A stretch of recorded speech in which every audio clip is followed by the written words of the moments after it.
A very good morning, friends. Welcome back once again to secretarial practice.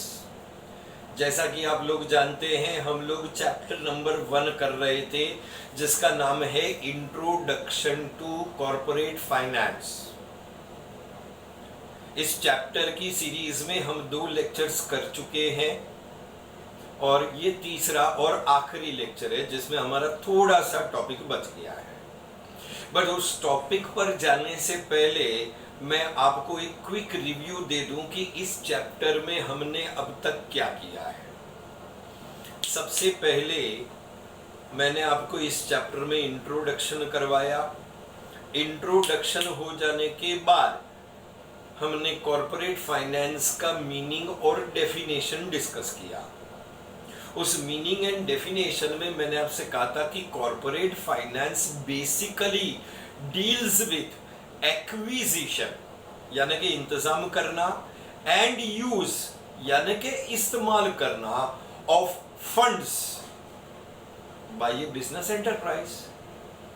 यानी कि एक business corporation या business enterprise जब funds का अरेंजमेंट करती है और फिर उसको बाद में प्रॉपरली यूज करती है। अब इस कॉर्पोरेट फाइनेंस के मीनिंग के बाद मैंने आपको बताया था कि कॉर्पोरेट फाइनेंस के लिए 2 डिसीजंस लेने पड़ते हैं, एक फाइनेंसिंग डिसीजन और दूसरा है इन्वेस्टमेंट डिसीजन। ये हो जाने के बाद मैंने आपको एक शॉर्ट क्वेश्चन करवाया था फॉर 5 मार्क्स। इस शॉर्ट क्वेश्चन में मैंने आपको इंपॉर्टेंस ऑफ कॉर्पोरेट फाइनेंस करवाया कि भाई what is the importance of corporate finance. एक बार ये हो जाने के बाद आफ्टर दिस हम लोगों ने एक लास्ट लेक्चर में 2 शॉर्ट क्वेश्चंस डिस्कस किए थे, जिसमें हम लोगों ने meaning of fixed capital and factors influencing fixed capital और दूसरा था meaning of working capital and factors influencing working capital discuss किया। So that was what we discussed in this chapter up till now. अभी तक इस chapter में हम लोगों ने यहां तक डिस्कस किया है। अब एक छोटा सा टॉपिक बच गया है and that is capital structure. Finally हम एक डिस्टिंग्विश करेंगे वो बाद में, बट पहले कैपिटल स्ट्रक्चर की बात करते हैं। कैपिटल स्ट्रक्चर 2 शब्दों का बना हुआ है, जिसमें कैपिटल का मतलब क्या होता है? सर कैपिटल वो फंड्स या वो पैसा है जो मैं अपने बिजनेस में इन्वेस्ट करता हूं। सो कैपिटल क्या है? Funds invested in business. तो कैपिटल स्ट्रक्चर क्या है? अरे जाने देना, बाद में बात करते हैं। कैपिटल स्ट्रक्चर का मतलब आसानी से समझने के लिए पहले मैं आपको एक एग्जांपल देता हूं कि सपोज मुझे चाय बनानी है। उस चाय बनाने के लिए मुझे दूध की आवश्यकता है। आई नीड मिल्क, पानी, शक्कर और चाय पत्ती। अगर इन चारों चीजों को मैं सही मात्रा में या सही प्रोपोर्शन में मिक्स करूंगा तो चाय अच्छी बनेगी, और अगर इनकी मात्रा गड़बड़ हो गई तो चाय खराब हो जाएगी। सेम वे कैपिटल स्ट्रक्चर जो है ना, इस कैपिटल स्ट्रक्चर में मैं जो अलग अलग सोर्सेज है उनको प्रॉपर रेशियो में या प्रोपोर्शन में यूज करता हूं। आज मेरे पास कैपिटल के लिए क्या सोर्स है? ओन्ड कैपिटल है, जिसमें मैं इक्विटी शेयर्स या प्रेफरेंस शेयर्स इशू कर सकता हूं। मेरे पास बोरोड कैपिटल का ऑप्शन है, जिसमें मैं डिबेंचर्स इशू कर सकता हूं, बॉन्ड्स इशू कर सकता हूं, बैंक से लोन्स या एडवांसेस ले सकता हूं। इस ओन्ड को और बोरोड को प्रॉपर प्रोपोर्शन में मिक्स करना and that is capital structure. तो कैपिटल स्ट्रक्चर क्या है? मिक्सअप है। किसका मिक्सअप है? Of various sources of funds in desired proportion या रेशियो। यानी कि एक सही रेशियो में या सही प्रोपोर्शन में जब मैं वेरियस सोर्सेस का एक मिक्सअप तैयार करता। अब वेरियस सोर्सेस में मेरे पास क्या है sir, capital structure is composed of owned capital and it is composed of borrowed capital, यानी कि इसमें ओन्ड फंड्स भी है और बोरोड फंड्स भी है, और इन्हीं को हमें सही मात्रा में प्रॉपर कॉम्बिनेशन में मिक्सअप तैयार करना है, क्योंकि ये कैपिटल स्ट्रक्चर बैलेंस होना चाहिए, इसमें ओन्ड भी होना चाहिए और बोरोड भी होना चाहिए, और ये प्रॉपर रेशियो में या प्रोपोर्शन में होना चाहिए, कम ज्यादा नहीं चलेगा, क्योंकि अगर ओन्ड या बोरोड में प्रॉपर रेशियो या प्रोपोर्शन नहीं है तो कैपिटल स्ट्रक्चर अनबैलेंस्ड हो जाएगा, जिसकी वजह से कंपनी को नुकसान हो सकता है। कंपनी क्या तो ओवर कैपिटलाइज हो जाएगी, नहीं तो अंडर कैपिटलाइज हो जाएगी।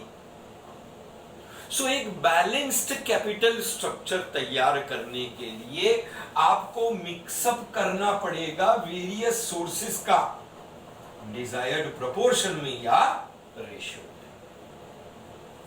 अगर सही मिक्सअप होगा तो आपका बैलेंस्ड स्ट्रक्चर होगा, और बैलेंस्ड स्ट्रक्चर होगा तो कंपनी स्मूथली और आराम से चलेगी।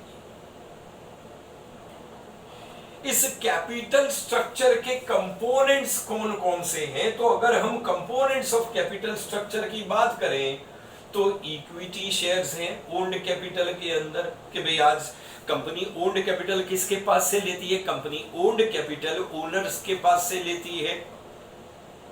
अब ओनर्स के पास से कंपनी जो ओन्ड कैपिटल लेती है वो शेयर्स इशू करके लिए जा सकते हैं, यानी कि मेरी company shares equity shares issue कर सकती है।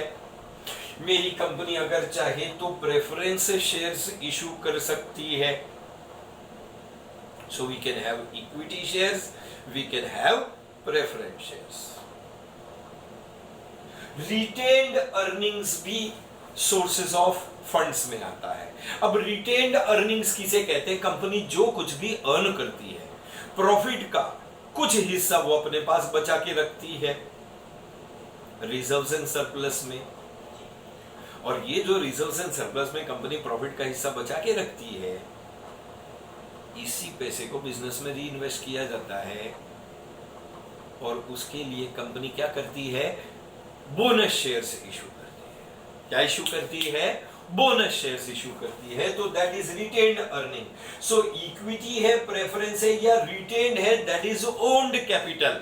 लेकिन कंपनी सिर्फ ओन्ड कैपिटल से बिजनेस कंडक्ट नहीं करती है, ओन्ड कैपिटल के अलावा बोरोड कैपिटल का भी इस्तेमाल करती है, क्योंकि बोरोड कैपिटल सस्ता पड़ता है। क्यों सस्ता पड़ता है, क्योंकि बोरोड कैपिटल के ऊपर कंपनी को देना पड़ता है एक फिक्स्ड रेट ऑफ इंटरेस्ट। तो इस बोरोड कैपिटल में कंपनी के पास क्या सोर्सेज है, कंपनी डिबेंचर्स इशू करके डिबेंचर होल्डर से उधार पे पैसा ले सकती है, बॉन्ड इशू करके बॉन्ड होल्डर से पैसे उधार पर ले सकती है, डिपॉजिट के रूप में कंपनी डिपॉजिटर से पैसे ले सकती है, बैंक से लोन या एडवांसेस लिए जा सकते हैं उधार पर।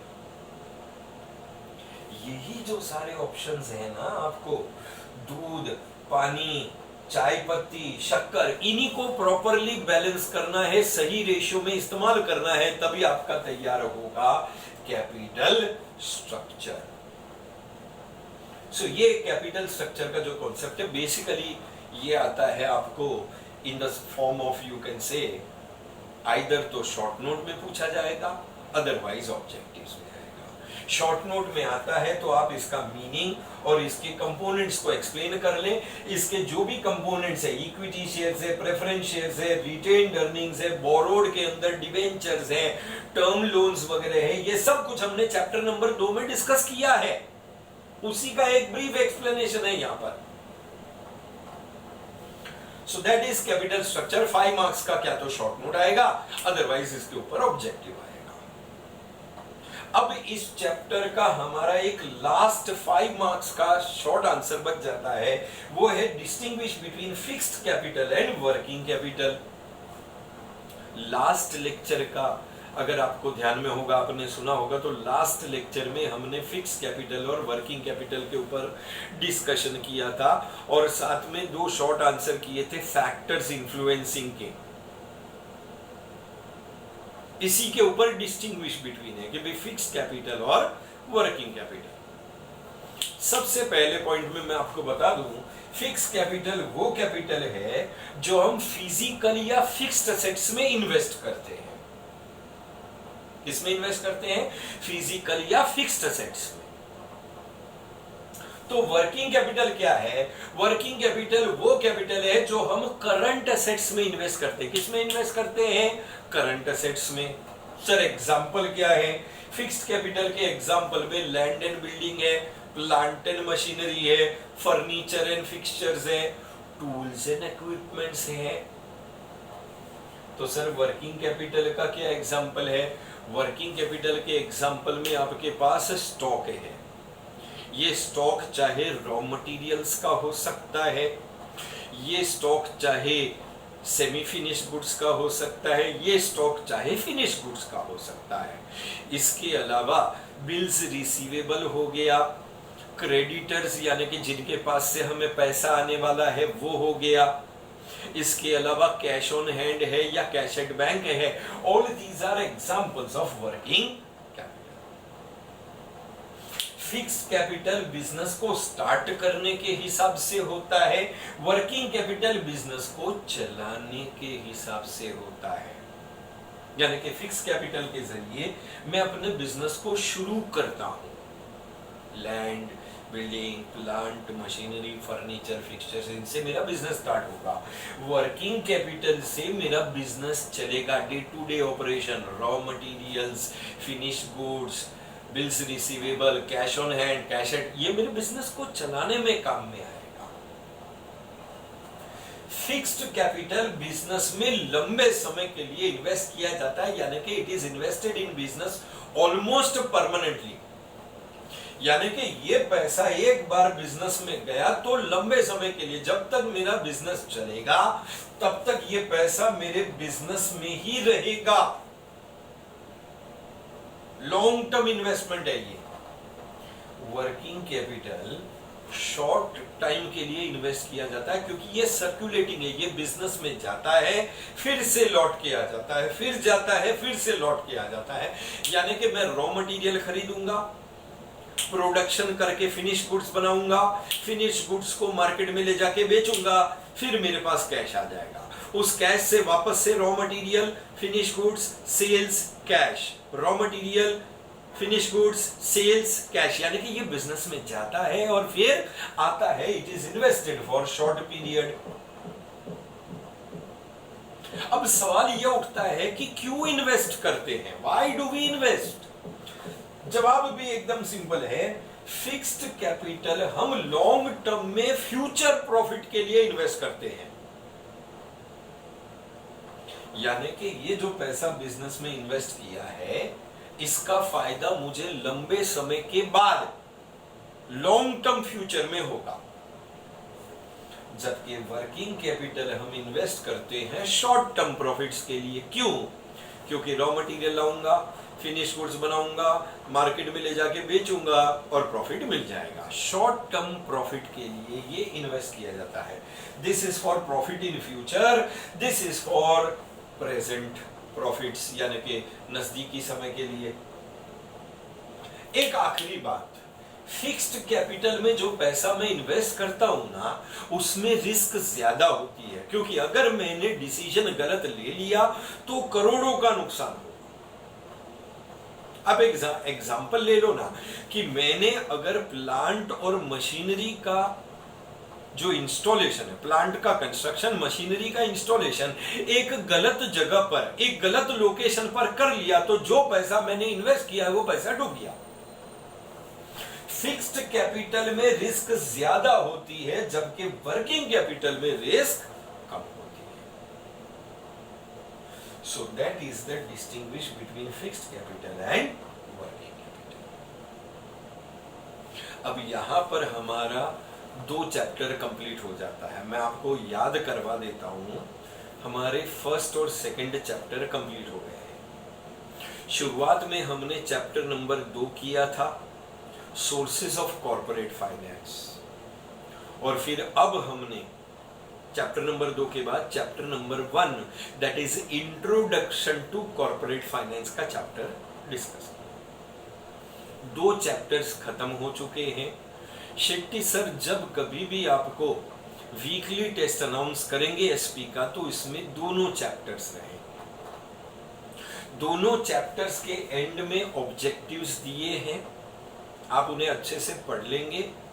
दोनों चैप्टर के एंड में डिस्टिंग्विश बिटवीन दिए हैं, आप उसे भी देख लेंगे।